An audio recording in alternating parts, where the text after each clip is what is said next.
सोचिए, एक ऐसा मंदिर जहां भगवान को ही पर्दे के पीछे छिपा के रखा जाता है। एक ऐसा देवता जिसे अपने ही भक्तों की नजरों से बचाना पड़ता है ना अजीब बात। तो चलिए आज बांके बिहारी मंदिर के इसी अनोखे रहस्य की परतों को खोलते हैं।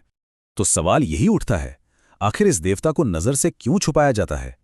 मतलब वृंदावन के इस मशहूर बांके बिहारी मंदिर में जब कोई जाता है तो सबसे पहले यही सोचता है कि भाई यहां ऐसा क्या अलग है जो कहीं और नहीं।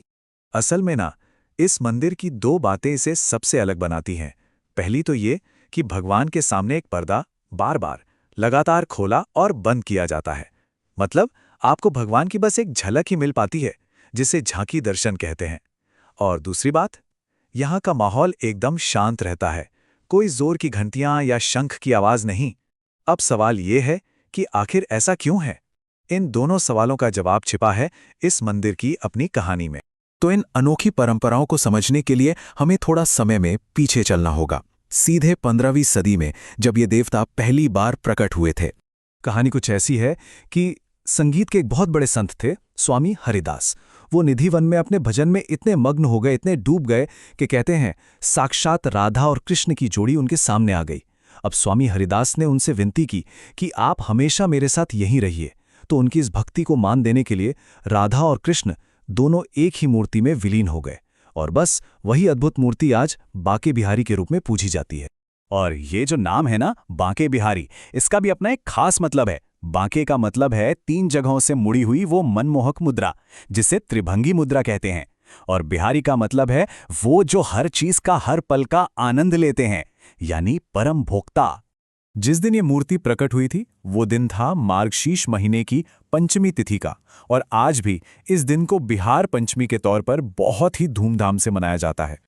अच्छा, तो चलिए अब वापस आते हैं हमारे उन 2 बड़े सवालों पर जिनके साथ हमने ये कहानी शुरू की थी। वो पर्दा क्यों है और घंटियां क्यों नहीं बजती? देखिए, इस एक लाइन में ही पहले रहस्य का जवाब छिपा है। ऐसी मान्यता है कि बांके बिहारी अपने भक्तों के प्रेम में इतने खो जाते हैं, इतने बंध जाते हैं कि अगर कोई उन्हें एकटक देखता रहे तो वो सचमुच मूर्ति छोड़कर उसके साथ चल पड़ते हैं। इससे जुड़ी एक बहुत मशहूर कहानी है। कहते हैं कि राजस्थान की एक राजकुमारी दर्शन करने आई। उसने बिहारी जी को इतनी भक्ति और इतने प्रेम से देखा कि भगवान खुद को रोक नहीं पाए और मूर्ति रूप में उसके साथ ही उसके महल चले गए। बाद में जब पुजारियों ने देखा कि अरे, मूर्ति तो मंदिर से गायब है, तब जाके बड़ी मुश्किल से उन्हें वापस लाया गया। तो मतलब बात सीधी सी है। एक तरफ है भक्त का गहरा अटूट प्रेम और दूसरी तरफ है भगवान की उस प्रेम पर सीधी प्रतिक्रिया। वो भक्त से बन जाते हैं और बस इसी वजह से किसी को भी उन पर ज्यादा देर तक नजर टिकाने नहीं दी जाती। इसीलिए वो पर्दा बार बार खोला और बंद किया जाता है। तो ये तो हुआ पर्दे का राज। अब घंटियों का क्या? देखिए, यहां बिहारी जी को एक छोटे बच्चे, एक बालक के रूप में पूजा जाता है। और जरा सोचिए, क्या कोई सोते हुए बच्चे को जोर की आवाज से घंटी बजाकर जगाता है? नहीं ना।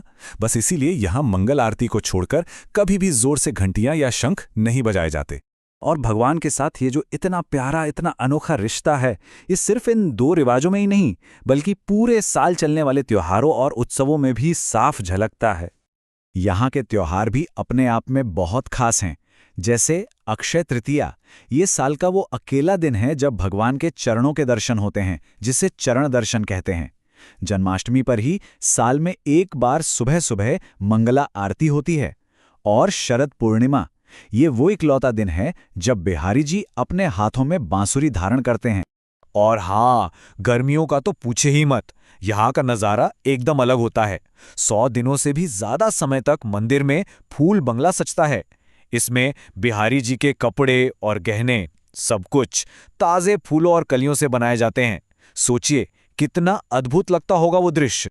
लेकिन आस्था और परंपरा की इस खूबसूरत कहानी का एक दूसरा, आज के जमाने का पहलू भी है। एक ऐसा पहलू जिसमें करोड़ों की संपत्ति, विवाद और अदालती जांच पड़ताल शामिल है। एक अंदाजे के मुताबिक मंदिर के बैंक खातों में ही करीब 400 करोड़ रुपए जमा हैं। जी हां, 400 करोड़। ये आंकड़ा ही बताने के लिए काफी है कि मंदिर का वित्तीय महत्व कितना बड़ा है। अब देखिए, मंदिर का जो खजाना है, जिसे तोशा खाना कहते हैं, वो आखिरी बार 1971 में खोला गया था। उसके बाद से पूरे 54 साल तक वो बंद ही रहा। लेकिन अभी हाल ही में कोर्ट के आदेश पर इस खजाने का ताला फिर से खोला गया और जाहिर है सबकी उम्मीदें बहुत ज्यादा थीं। पर अंदर जो मिला उसने तो सबको हैरान कर दिया। लोगों को उम्मीद थी कि शाही जमाने के गहने और बेशकीमती जवाहरात मिलेंगे, पर मिला क्या? सिर्फ 1 सोने और 3 चांदी की सिल्लियां, कुछ बर्तन और उन पर जमी धूल की इतनी मोटी परतें कि एक अफसर ने कहा कि ये पीढ़ियों से अछूता लगता है।